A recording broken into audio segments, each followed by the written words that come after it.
এই হলো শ্যাওলা পুকুরের ছেলে রতন, যাকে নিজের ভালো কাজের জন্য শ্যাওলা পুকুরের লোকরা খুবই পছন্দ করত। আর এই হলো কলকাতার সবচেয়ে বড় বিজনেসম্যানের মেয়ে সুজি, যে কিনা গ্রামের মানুষকে মানুষ বলে মনেই করে না।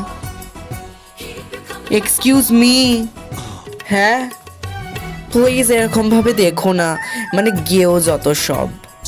মাফ করবেন, আমরা ভুল ভাবছো, ছেড়ে দাও আমাদের।